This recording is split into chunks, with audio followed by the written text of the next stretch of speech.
ازاي اسيطر على جوعي وانا عاملة دايت؟ ازاي اتحكم في جوعي؟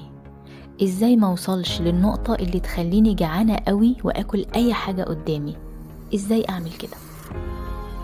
الحقيقة انتي مش محتاجة تسيطري على جوعك، انتي مش المفروض اصلا انك تجوعي.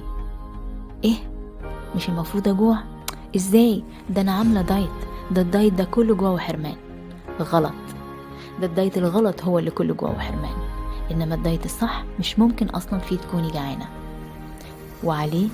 ومادام انتي مش جعانة فانتي مش محتاجة تسيطري على جوعك. بس التركة بقى هنا اللي هنتعلمها ان احنا نعرف ونفهم ونحس ونبقى متأكدين ان احنا فعلا جعانين. متى ما تعلمتي ده، متى ما وعيتي للنقطة دي، الدنيا هتبقى واضحة قوي قدامك، ولا في جوع ولا في حرمان ولا في مقاومة ولا أصلا محتاجة إرادة علشان تفضلي ماشية صح ومكملة الدايت. شفتي الجمال؟ احنا لما بنفهم جسمنا وبنفهم احتياجاته صح وبنلبيها، الدنيا بتبقى حاجة تانية خالص. الدايت التقليدي بتاع نجوع نفسنا ده عفى عليه الزمن خلاص، وأثبت فشله على اللونج ران، وللأسف نتائجه وحشة. يعني لو انتي اصلا ملكتي ارادتك طول الفترة دي وقاومتي الجوع وعرفتي تخسي او تظبطي جسمك عليه، فانتي في النهاية بترجعي تكتسبي كل الوزن اللي فقدتيه ده تاني، وممكن اكتر منه كمان.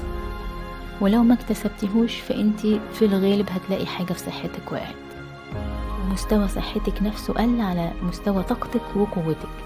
ده اذا عرفتي تكمليه للاخر اصلا.